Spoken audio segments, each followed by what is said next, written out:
मित्रांनो नमस्कार। आज आपण परभणी लोकसभा मतदारसंघाच्या राजकीय इतिहासावर सविस्तर चर्चा करणार आहोत। हा मतदारसंघ महाराष्ट्रातील अत्यंत महत्त्वाचा मतदारसंघ आहे आणि इथे अनेक राजकीय घडामोडी घडल्यात। चला तर मग 1952 पासून 2024 पर्यंतच्या परभणी लोकसभा निवडणुकांचा आढावा घेऊयात। 1952 पहिली लोकसभा निवडणूक। 1952 मध्ये स्वतंत्र भारतातील पहिली लोकसभा निवडणूक झाली। या निवडणुकीत नारायणराव वाघमारे यांनी शेतकरी आणि कामगार पक्षाच्या तिकिटावरती विजय मिळवला आणि परभणीचे पहिले खासदार झाले।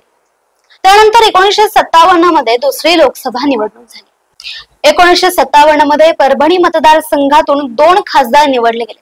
नागोराव पांगरकर आणि रामराव यादव या दोघांनी भारतीय राष्ट्रीय काँग्रेस पक्षाकडून विजय मिळवला। 1962 मध्ये तिसरी लोकसभा निवडणूक। 1962 मध्ये काँग्रेस पक्षाचे शिवाजीराव देशमुख हे खासदार म्हणून निवडले गेले।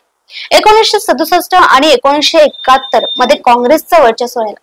या 2 निवडणुकांमध्येही शिवाजीराव देशमुख यांनीच काँग्रेसच्या तिकिटावर विजय मिळवला आणि 3 वेळा ते खासदार राहिले। 1977 मध्ये आणीबाणीनंतरची निवडणूक। 1977 मध्ये इंदिरा गांधींनी आणीबाणी उठवल्यानंतर देशभरात जनतेने काँग्रेसला नाकारलं। परभणीतही काँग्रेसचा पराभव झाला आणि शेषराव देशमुख यांनी शेतकरी आणि कामगार पक्षाच्या तिकिटावर विजय मिळवला। 1980 आणि 1984 काँग्रेसचं पुनरागमन झालं। 1980 मध्ये पुन्हा रामराव यादव काँग्रेसच्या तिकिटावर विजयी झाले। 1984 मध्ये त्यांनी काँग्रेसच्या तिकिटावर परभणी लोकसभा मतदारसंघाचं नेतृत्व केलं। 1989 मध्ये राजकीय समीकरणात बदल घडले। 1989 मध्ये पहिल्यांदाच काँग्रेस व्यतिरिक्त अन्य पक्षाच्या नेतृत्वाने विजय मिळवला। अशोकराव देशमुख हे अपक्ष उमेदवार म्हणून विजयी झाले। 1991 मध्ये शिवसेनेची एंट्री झाली। 1991 मध्ये शिवसेनेचे अशोकराव देशमुख यांनी विजय मिळवला आणि परभणी मतदारसंघात शिवसेनेचं वर्चस्व दिसू लागले।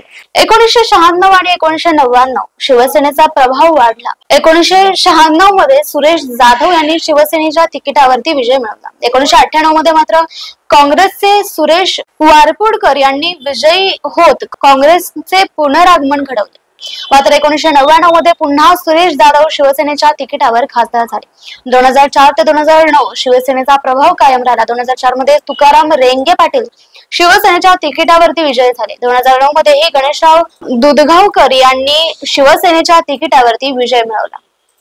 2014 आणि 2019 मध्ये संजय जाधव यांचा विजय। 2014 मध्ये संजय हरिभाऊ जाधव यांनी शिवसेनेच्या तिकिटावर विजय मिळवला। 2019 मध्येही त्यांनी परत विजय मिळवत खासदार म्हणून दुसऱ्यांदा निवडून आले।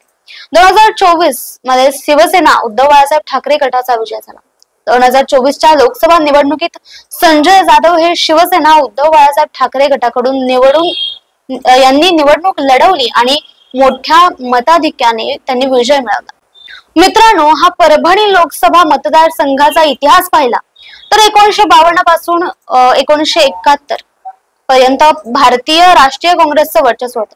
1977 मध्ये शेतकरी आणि कामगार पक्षाने विजय मिळवला तर 1989 मध्ये अपक्ष उमेदवाराने विजय मिळवला। 1991 पासून शिवसेनेचा प्रभाव वाढला आणि शिवसेना आणि काँग्रेस यांच्यात चुरस दिसू लागली। 2014 पासून शिवसेनेचे संजय जाधव सतत विजय मिळवत आहेत। 2024 मध्ये संजय जाधव यांनी शिवसेना उद्धव बाळासाहेब ठाकरे गटाकडून विजय मिळवला। मित्रांनो, परभणी लोकसभा मतदारसंघाच्या या संपूर्ण प्रवासाबद्दल तुमचं मत काय आहे? कोणत्या पक्षाने ते चांगले कार्य केले? तुमचे मत आमच्या कमेंट बॉक्स मध्ये नक्की कळवा।